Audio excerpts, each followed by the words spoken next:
मैं हूं अशोक व्यास। शब्द स्टार कार्यक्रम में पिछले सप्ताह हमारी मुलाकात हुई एक ऐसे कवि से जिन्होंने काव्य की रसधारा को आत्मसात करने की जो विभिन्न सीढ़ियां हैं, संकेत हैं, उनको बहुत गंभीरता से कहा जाए या बड़े बड़े समर्पण के साथ अपनाया।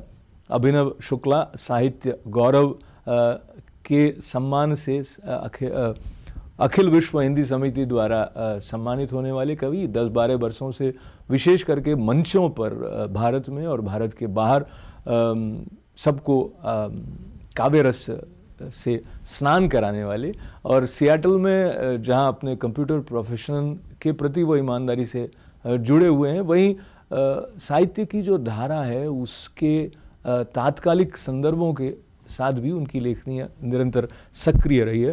फिर एक बार आपका स्वागत अभिनव जी। ITV के सभी दर्शकों का एक बार पुनः नमस्कार, और आपको भी नमस्कार अशोक जी।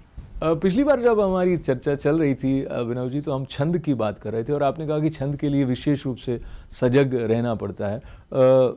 इसके लिए आप अगर ये समझें कि इनकी रचनाओं से या इनके पास बैठने से ये एक शिल्पी के जैसा काम हो गया, विशेष करके कि तराशना है जैसा, तो उसमें कभी आप जो कहना चाहते हैं वो छंद में आने की कोशिश में कहीं वो छूट तो नहीं जाता? शायद छंद की कविता से साहित्य के दूर जाने का एक बहुत बड़ा कारण ये था कि छंद में व्यक्ति अपनी बात सीधी और सपाट रूप से कहने के लिए सक्षम नहीं हो पाता था, क्योंकि जो छंद का अनुशासन है वो मेहनत चाहता है और लोग झटपट अपनी बात लोगों के सामने रखना चाहते हैं। कुछ भाव ऐसे होते हैं जो शायद छंद के माध्यम से उतने अच्छे तरीके से कम्युनिकेट नहीं होते हैं जितने प्रोज के माध्यम से या प्रोज पोइट्री के माध्यम से। हमारे सूर्यकांत त्रिपाठी निराला जी बहुत अद्भुत कवि हुए हैं, उन्होंने भी प्रोज पोइट्री का सहारा लिया और बहुत अच्छी कविताएं लिखी। तो कई बार ऐसा होता है कि छंद का अनुशासन जो है वो तोड़ना पड़ता है, लेकिन जो छंद का रस है, जो आनंद है, मैं जो आपको पिछली बार छंद सुनाया था कि श्री कृष्ण की बांसुरी बजती है, तो वो जो श्री कृष्ण की जब बांसुरी बजती है उसको अगर आप सीधे सीधे बात कहेंगे तो आप उसके साथ बह नहीं पाएंगे। तो उसका एक अगला भाग भी है उस छंद का जी, तो मैं एक बार पुनः आप लोगों को जोड़ता हूँ उस छंद से कि मुरली मनोहर ने मधुर सी छेड़ी तान, मनन मनन मन मन मन भागई, पवन पीतांबर पटन डुलाती भई, सनन सनन सन सन सहला गई, रंग से तरंग ले उमंग घन घोर घटा, घनन घनन घन घन घन छा गई, और छमकाती छम छम घुंघरू छबीली राधा, छनन छनन छन छन छन आ गई। अब देखिए राधा आ गई हैं। अब जब राधा रानी आ गई तो श्री कृष्ण ने सोचा कि चलो थोड़ी सी शैतानी की जाए, और वो छुप गए पेड़ों में जाके। तो श्याम पिचकारी लिए पेड़न में छिप गए, गोरटी को लगा गिरधारी लाल खो गए। श्याम पिचकारी लिए पेड़न में छिप गए, गोरटी को लगा गिरधारी लाल खो गए, चुपके से राधिका पुकार आगे आ गए, तो बिना रंग या गुलाल गाल लाल हो गए। राधा जी ने नयन तरेर कर देखा, फिर कान्हा जी हंसे और हंस के निहाल हो गए, और रंग भरी पिचकारी हरि प्रिया छीन लीन्ही, पोर पोर भीगे हुए नंदलाल हो गए, पोर पोर भीगे हुए। तो ये जो भाव है ये छंद ही मुझे लगता है कि अपने आप में व्यक्त कर सकता है। एक और ऑब्जर्वेशन मैं आपके साथ शेयर करना चाहता हूँ, शायद मेरे कुछ दर्शक भी मुझसे सहमत हों। छंद है, शब्द हैं, पर सुनने वाला छंद और शब्द से परे भाव में इस तरह निमग्न हो जाता है, उससे ये ख्याल भी नहीं रहता है कि आपके इसमें शब्द क्या थे। कभी ऐसा आप इस बारे में कुछ कहें? हाँ, अनेक अवसरों पर ऐसा होता है, और मैंने मुख्यतः जब श्रृंगार की कविताएं होती हैं तो उसमें कई बार इस तरह का अनुभव देखा है। मैंने ये भी सुना है कि यहाँ पर एक ओपेरा होता है जिसमें लोग जो है बहुत हाई पिच पर गाना गाते हैं जी, और एक कोई बहुत अच्छी सिंगर थी, वो गाना गाती थी और फिर वो हाई पिच पर जाकर धीरे से लो पिच पर आता था, तो वो गाना बंद कर देती थी, लेकिन लोगों को लगता था कि अभी वो गाना बहता जा रहा है, बहता जा रहा है। तो इसी प्रकार जो काव्य है, वो कई बार काव्य की जो भावधारा होती है वो व्यक्तियों को ऐसा लगता है कि वो मन में जो है वो बहती जा रही है।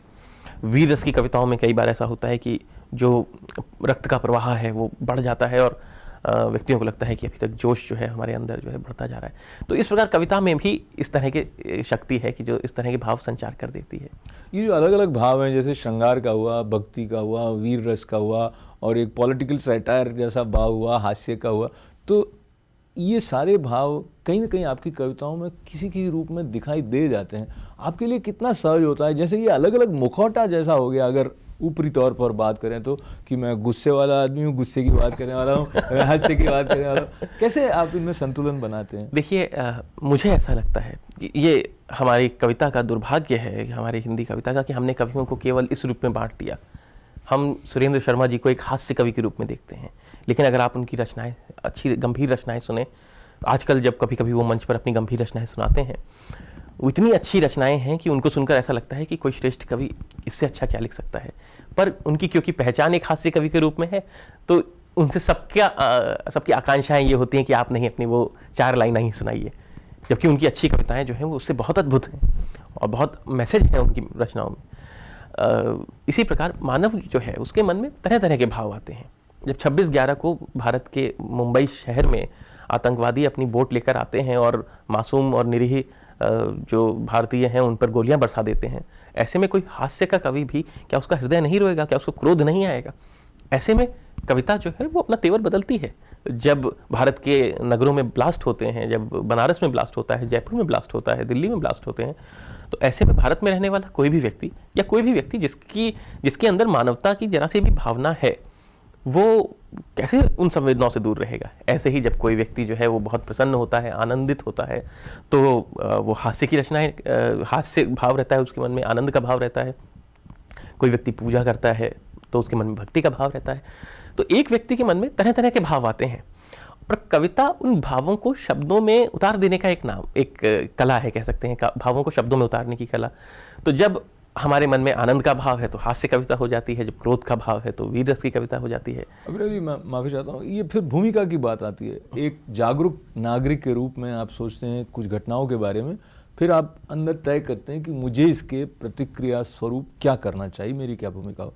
एक कवि के रूप में, जैसे आपने उल्लेख किया आतंकवादी घटनाओं का, मुंबई पर जो आक्रमण हुआ मुंबई में उसका, और इस बारे में आपने कुछ कविताएं लिखी भी हैं, उनमें से कोई एक कविता हमारे दर्शकों तक पहुंचा है। लेकिन उससे पहले कविता लिख देने के बाद में जो कुछ आपके अंदर प्रतिक्रिया के रूप में एक भाव जागृत होता है, वो निकल जाता है, आप उससे मुक्त हो जाते हैं। तो आप समझ रहे हैं क्या मैं क्या संकेत करना चाह रहा हूँ? शायद व्यक्ति मुक्त नहीं होता है उन भावों से, वो भाव जो है व्यक्ति के साथ निरंतर चलते रहते हैं।